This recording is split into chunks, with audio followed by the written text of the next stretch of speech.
Hi guys, you are most welcome to this channel. This is Ashif Ali और on the Limra classes. बच्चों, आज की class में करेंगे थोड़ा सा अलग हटकर क्वेश्चन। उसमें हम क्या करने वाले हैं, एक साथ ऑपरेटिंग एक्टिविटी भी हम कैलकुलेट करने वाले हैं और इन्वेस्टिंग एक्टिविटी के भी थ्रू हम कैलकुलेट करने वाले हैं कि कितना फॉर्म के अंदर आउटफ्लो है और कितना ही फॉर्म से कैश इनफ्लो हो रहा है। तो सिंपल सी चीज़ है, सबसे पहले बैलेंस शीट का एक्सट्रैक्ट हमें गिवन है, surplus balance in statement of P&L। बस अब की बार कंफ्यूज नहीं होना, आपको पहले दे रखा है ओपनिंग और बाद में दे रखा है क्लोजिंग बैलेंस। तो पहले हमेशा जितने भी क्वेश्चन हमने देखे उनमें सब में क्या था, पहले क्लोजिंग बैलेंस था और बाद में हुआ करता था उसमें ओपनिंग बैलेंस। तो सिंपल सी चीज़ है, स्टेटमेंट ऑफ P&L मेरे को दे रखा है, opening 1 lakh, closing 4 lakh, provision for tax 30, फिर 30, trade payable 40, 1.5, current asset 460, 5 20, fix asset 325 और 3,92,000। इसके बाद कुछ एडिशनल इंफॉर्मेशन है, depreciation of 80,000 was provided at a machine costing 1,05,000। अब सिंपल सी चीज़ है, यहाँ मशीन की बैलेंस शीट में कोई भी बात नहीं हुई लेकिन एडिशनल इंफॉर्मेशन में मशीन की बात आ गई। तो सिंपल सी चीज़ है, आपको यहाँ पर ध्यान रखना है कि जो फिक्स एसेट है वो यहाँ पर मशीन को बोला जा रहा है, ठीक है। Depreciation provided there on 65,000 was sold at a loss of 8,000 रुपये। तो आपको इतनी बात पढ़ते के साथ ही सबसे पहले आपको फिक्स्ड एसेट का अकाउंट बनाना पड़ेगा। मैंने इस बार फॉर्मेट पहले ही बना दिया जिससे कि हमारा टाइम बचे।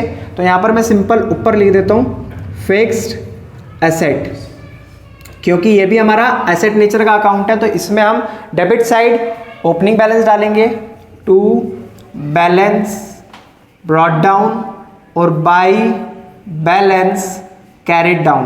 तो ओपनिंग बैलेंस दे रखा है मेरे को फिक्स एसेट का 3,25,000 रुपये, 3,25,000 रुपये, और क्लोजिंग बैलेंस दे रखा है 3,92,000 रुपये, 3,92,000 रुपीज़। इसके बाद जो मेरे को डेप्ट बोला गया है 80,000 was provided and machine costing 1,05,000, ठीक है। डेप्रिसिएशन की बात मेरे समझ आ गई। और यहाँ पर जो मशीन है उसको जब बेचा गया तो उसके ऊपर 65,000 रुपये का क्या था, ऑलरेडी डेप्ट इन्होंने लगा रखा था और उसको 8,000 रुपये के लॉस पर इन्होंने सेल कर दिया। तो मुझे सबसे पहले कैलकुलेट करना पड़ेगा कि मेरी मशीन की जो वैल्यू थी वो कितने रुपए की थी। अब एक बात इन्होंने बता रखी है, मशीन की कॉस्ट है 1,05,000, 65,000 रुपये का लगा उस पर डेप्ट। अगर आप इसे माइनस करोगे तो ये आ जाएगा 40,000 रुपये, ठीक है। अब इस 40,000 रुपये की कॉस्ट वाली मशीन को इन्होंने 8,000 के लॉस पर सेल कर दिया, यानी कि उसकी सेल वैल्यू क्या रही होगी, 32,000। जब आप इन दोनों को ऐड करोगे तो 40 के इक्वल आ जाएगा। तो हमें इसमें से क्या क्या काम की चीज़ें उठानी है कि उसको सेल कितने का करा, बाई बैंक अकाउंट, ये हो गई हमारी 32,000 मशीन की सेल वैल्यू, और उस पर डेप्ट कितना लगा,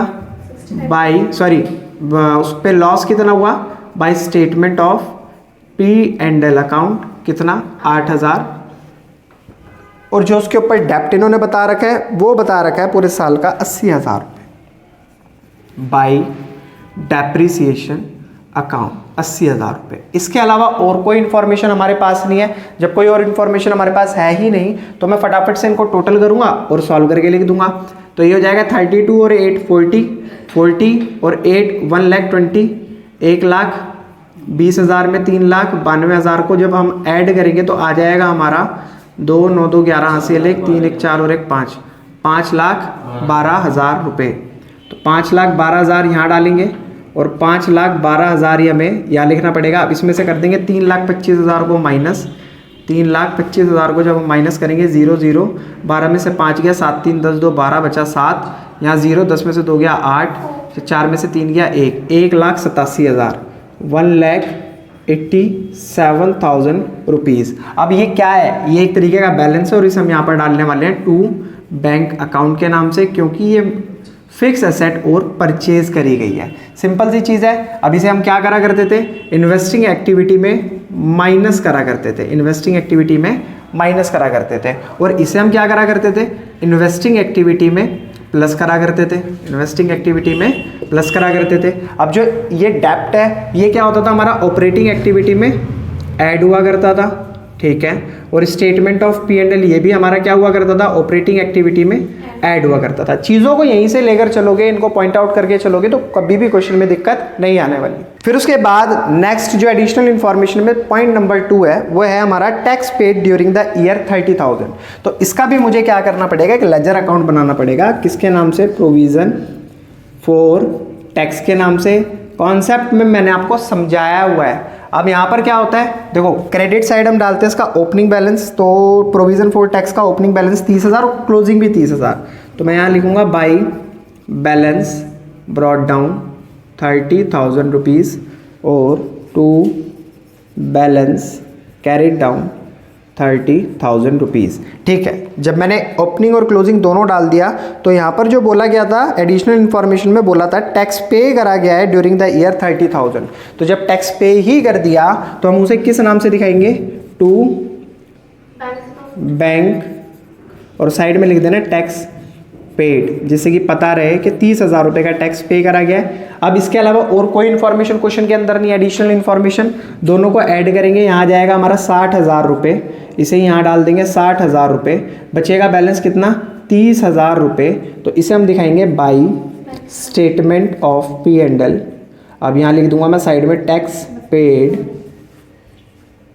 पेड ड्यूरिंग द ईयर। और ये मैं कोई नई बात नहीं बता रहा आपको, ये बात मैंने आपको कॉन्सेप्ट वाली वीडियो में इस बात का मैंने आपसे डिस्कशन कर रखा है। ठीक है, इतना मेरा काम हो गया। मुझे ये पता लग गया फिक्स एसेट में मेरी परचेज कितने की है, और यहाँ पर मेरे को पता लग गया जो प्रोविजन फॉर टैक्स अकाउंट मैंने बनाया इसमें टैक्स कितना पे करा गया है, वहाँ से हमारा बैलेंस आ गया है। अब मुझे यहाँ पर दो चीज़ों को सॉल्व करना है, एक तो है मेरी ऑपरेटिंग एक्टिविटी, दूसरी है इन्वेस्टिंग एक्टिविटी। अब ऑपरेटिंग एक्टिविटी की शुरुआत करने के लिए आपके पास होना चाहिए एनपीबीटी, जिसके लिए मैंने वर्किंग नोट आपके लिए पहले ही बनाकर रखा हुआ है।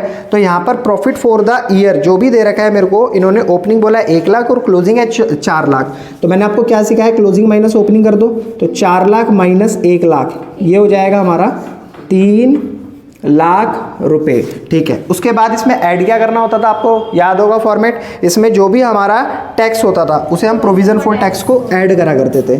तो प्रोविजन फॉर टैक्स कितना है 30,000 रुपये, 3 लाख और 30,000 को ऐड करेंगे तो आ जाएगा 3,30,000 रुपये। ये हो गया मेरा profit for the year, NPBT, यानी कि नेट प्रॉफिट बिफोर टैक्स 3,30,000 रुपये। अब यहां पर क्या जोड़ना है मेरे को, नॉन ऑपरेटिंग एक्सपेंस और नॉन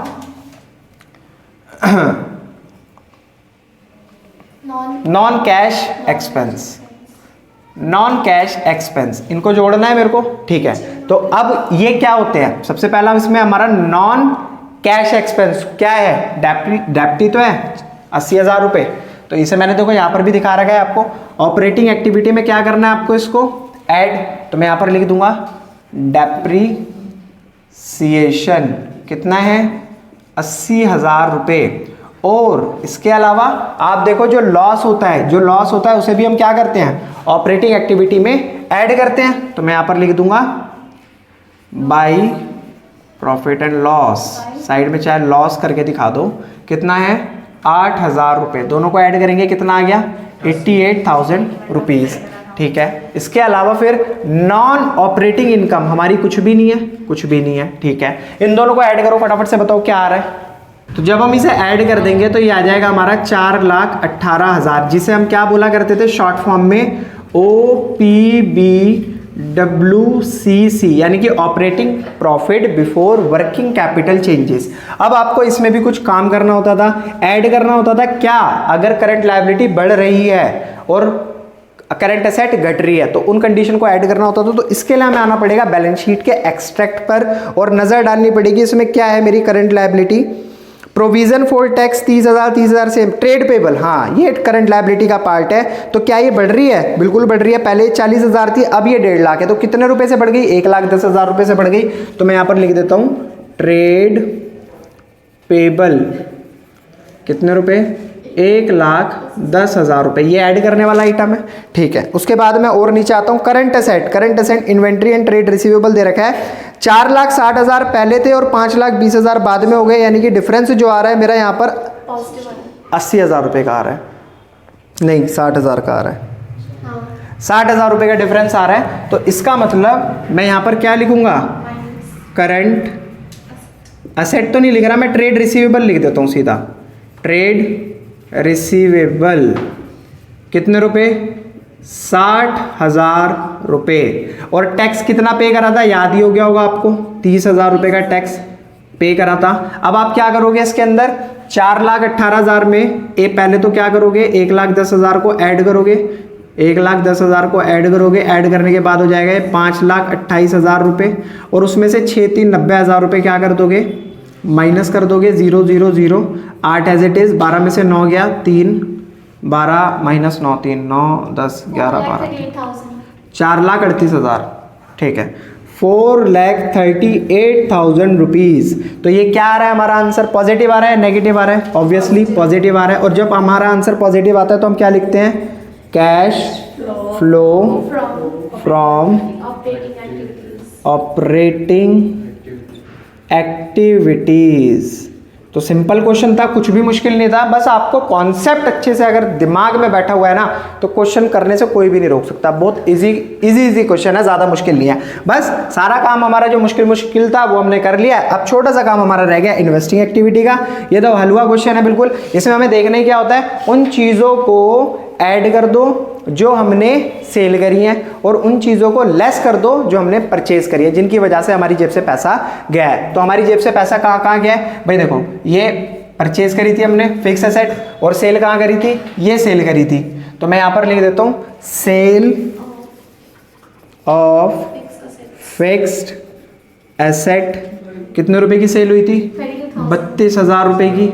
और परचेज ही क्या करा था मैंने, परचेज ऑफ फिक्स्ड एसेट कितने रुपए की, 1,87,000 रुपए की। ये क्या करना होता है, माइनस, ठीक है। इसके अलावा प्रोविजन फॉर टैक्स, मैंने तो कुछ भी ना सेल, ये तो वैसे भी सेल और परचेज करने की चीज़ है ही नहीं, ये तो टैक्स है, ठीक है। अब इसमें लास्ट में हमें क्या करना है, बस 1,87,000 में से 32,000 को माइनस करके बता दो फटाफट से क्या आ रहा है, 1,87,000 माइनस 32,000, 0 0 7 में से 2 गया 5, 8 में से 3 गया 5, 1,55,000 रुपीज़।